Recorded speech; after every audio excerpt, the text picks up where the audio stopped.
Hello दोस्तों। आज हम बात करने जा रहे हैं part number 2 basic of stock market. इससे पहले एक मैंने वीडियो बनाया था पार्ट नंबर 1। अगर आप नहीं देखा है तो उसको फिर से उसको देखें। अगर देख चुके हैं तो उसको बार बार देखें ताकि जो है बेसिक हमें पता क्लियर हो जाए। तो आज हम सीखने जा रहे हैं वो आज हम पार्ट नंबर 2 में सीखेंगे bullish and bearish, up trend and down trend, buy कैसे करते हैं, सेल क्या होता है, शॉर्ट एंड एग्जिट क्या होता है, स्टॉप लॉस क्या होता है, ट्रेलिंग स्टॉप लॉस क्या होता है, रिस्क मैनेजमेंट क्या होता है, प्राइस वॉल्यूम क्या होता है। आज हम इस वीडियो में हम सीखेंगे।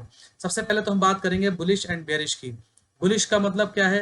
कोई भी प्राइस अगर कभी जो है 70 पर था और वो ऊपर जाते जाते जो है 100 तक पहुंच गया तो वो है बुलिश, और इसको हम जो है अप ट्रेंड भी कहते हैं। दूसरी चीज ये है कि एक होता है, फिर होता है बेयरिश।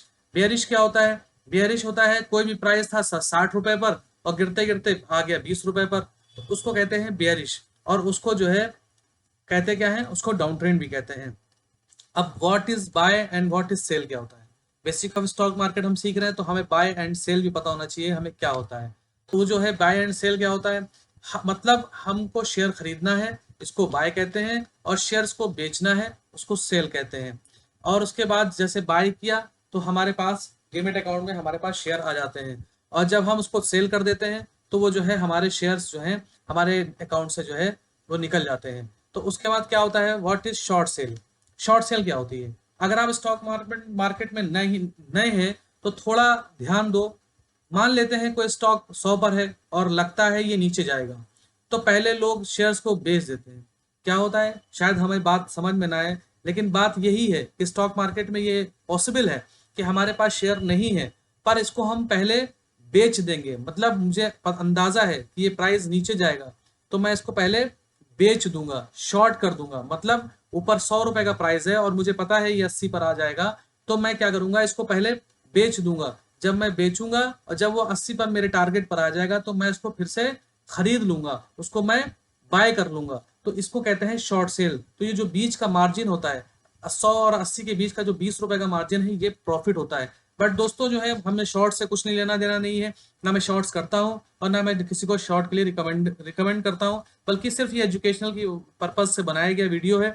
इसमें जो भी इंफॉर्मेशन दी जा रही ताकि आपको स्टॉक मार्केट की फुल नॉलेज और फुल जानकारी आपको हो जाए। ये होता है शॉर्ट सेल। तो उसके बाद जो है हम सीखेंगे एग्जिट क्या होता है। एग्जिट एग्जिट जो होता है, एग्जिट के बारे में हम सीखेंगे। अगर हमने कोई स्टॉक बाय किया, कोई स्टॉक बाय किया, मान लीजिए 90 पर बाय किया और मेरा टारगेट था 110 का। जब वो मेरे टारगेट पर आ गया तो मैंने उसको जो है एग्जिट कर दिया, मतलब उसको सारे शेयर्स को बेच दिया। This is a exit. मतलब मैंने बाय किया और सेल कर दिया। इसको कहते हैं पहले बाय एंड देन सेल, उसको कहते हैं एग्जिट। उसके बाद हम सीखेंगे स्टॉप लॉस क्या होता है। दोस्तों स्टॉप लॉस ये एक बहुत बड़ा टॉपिक है और इसके बारे में हम कभी पूरा पूरा जो है डीप में स्टडी करेंगे इसके बारे में। लेकिन पहले आज हम इसको बेसिक पे समझ लेते हैं कि व्हाट इज स्टॉक मार्केट। ज्यादातर लोग जब स्टॉक प्राइस नीचे जाता है, प्राइस जब नीचे जाता है तो होल्ड करते हैं। मतलब कोई बाइंग हमने किया, 100 रुपए के प्राइस से बाइंग किया, 80 हो गया तब भी होल्ड किए हैं, 60 पर आ गया तब भी होल्ड किए हुए हैं। पर प्रोफेशनल ट्रेडर क्या करते हैं? 100 पर खरीदा और 90 पर आया तो exit. This is stop loss. मतलब लॉस को छोटा रखना है, छोटा रखना है। अगर आपने अपना स्मॉल लॉस बुक नहीं किया तो आपको बड़ा बुक करना पड़ेगा। अगर वक्त रहते हुए हाथ उंगली में कोई इन्फेक्शन हो जाता है या कोई प्रॉब्लम हो जाती है और वक्त रहते हुए उस उंगली को नहीं काटा तो फिर क्या होता है? हाथ काटना पड़ता है। If you don't book small loss sooner और later you will book mother of all losses. अगर आप छोटे छोटे लॉस बुक नहीं करेंगे तो पैसा नहीं बनेगा। This is a stop loss. This is a stop loss. जैसे कि हम देख सकते हैं कि यहाँ पर जो है हमने क्या किया, बाइंग किया, लेकिन वो एक बड़ी रेड कैंडल आने के बाद वो जो है उस प्राइस को, नीचे के प्राइस को टूट गया, तो उसको कहते हैं स्टॉप लॉस। उसके बाद क्या होता है? Trailing stop loss. हम अब सीखेंगे ट्रेलिंग स्टॉप लॉस क्या होता है। ट्रेलिंग स्टॉप लॉस मीन्स जो है, जैसे मैंने कोई शेयर खरीदा, उसको जो है 130 पे खरीदा, 130 पे खरीदा और वो ऊपर जाते जाते 150 हो गया, 150 हो गया। कभी कभी हम देखते हैं कि उस प्रॉफिट को हमने बुक नहीं किया तो वो क्या होता है, वो वापस घूमकर पूरा प्राइस नीचे आ जाता है, तो जो मेरा प्रॉफिट हो रहा था वो सब लॉस से बदल जाता है। तो क्या करते हैं? अब हम क्या करेंगे, जो मेरा स्टॉप लॉस नीचे था उस स्टॉप लॉस को हम जो है ऊपर ले आएंगे, उसको स्टॉप लॉस 1 बना लेंगे। फिर उसके बाद जैसे जैसे प्राइस ऊपर जाता जाएगा अपने हम जो है स्टॉप लॉस को ऊपर करते जाएंगे, और एंड द एंड जब हमें लगेगा कि मुझे जो है अब यहाँ से प्राइस गिर जाएगा तो मैं अपनी सारी पोजीशन को एग्जिट कर देता हूँ। हम यहाँ पे अपनी सारी पोजीशन को एग्जिट कर देते हैं। ये एजुकेशनल पर्पज से है, इसको सीखें, इसको समझें। अगर ये हमें समझ में नहीं आएगा तो हमारा प्रॉफिट पूरा प्रॉफिट कभी कभी लॉस में बदल जाता है। ये क्या है, ये stop loss trailing stop loss है, इसीलिए इसका हमारा सीखना बहुत जरूरी है। उसके बाद हम बात करेंगे जो है रिस्क मैनेजमेंट की। ये भी एक बहुत बड़ा टॉपिक है, इस पर अगर बात की जाए तो बहुत बात करने के लिए है, लेकिन सबसे बेसिक बात हम ये समझ लें, रिस्क मैनेजमेंट आखिर होता क्या है। रिस्क मैनेजमेंट मतलब है जैसे कि अपने रिस्क को मैनेज करना। लोग कहते हैं स्टॉक मार्केट रिस्की है, स्टॉक मार्केट रिस्की है, स्टॉक मार्केट रिस्की नहीं है, पर हम स्टॉक मार्केट में रिस्क रिस्क लेकर ट्रेड करते हैं।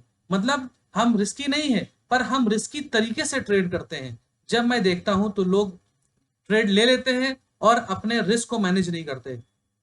मैनेज करने के लिए रिस्क लेना था 2,000 रुपए का, ले लिया 10,000 रुपए का, अब क्या हो रहा है कि लॉस 10,000 का दिखा रहा है। तो अब क्या हो रहा है, अब उंगली नहीं काटने का जगह बनाया तो हाथ काटने का वक्त आ गया।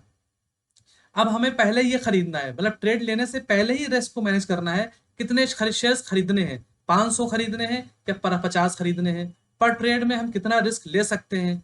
ये 100 रुपए का रिस्क ले सकते हैं कि 200 का रिस्क ले सकते हैं। अब हम ये जो है, और जो है ट्रेलिंग स्टॉप लॉस भी एक रिस्क मैनेजमेंट है। ऐसे ही अपने प्राइस को सेफ, अपने पैसे को बचाना, ये एक रिस्क मैनेजमेंट है। तो दोस्तों जो है हम इसमें दूसरे पार्ट में हमने जो है रिस्क मैनेजमेंट भी सीखा। उसके बाद हम जो है सीखेंगे प्राइस एंड वॉल्यूम। ये प्राइस और वॉल्यूम क्या होता है, ये बहुत इजी है।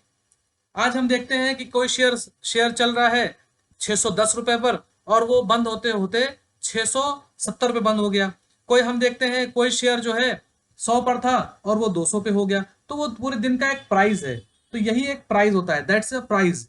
वॉल्यूम क्या होता है, मींस कितने क्वांटिटी ऑफ शेयर्स ट्रेड हुए, खरीदे और बेचे गए। कितने शेयर्स खरीदे और बेचे गए, 2 मिलियन खरीदे गए, 5 मिलियन खरीदे गए, 6 मिलियन खरीदे गए। आज बहुत कम ट्रेड हुई, मतलब नंबर्स ऑफ शेयर्स को खरीदना और बेचना, ये जो है इसको कहलाता है वॉल्यूम। तो जो है दोस्तों ये वॉल्यूम भी बहुत इंपॉर्टेंट है। आगे हम इसके बारे में डीप बात करेंगे, इसको जो है हम आगे पूरे अच्छे से सीखेंगे, प्राइस क्या होता है और वॉल्यूम क्या होता है। और जो है जो इस वीडियो में जो है मैंने शॉर्ट में सारी इन्फॉर्मेशन इस वीडियो में डाल दी है।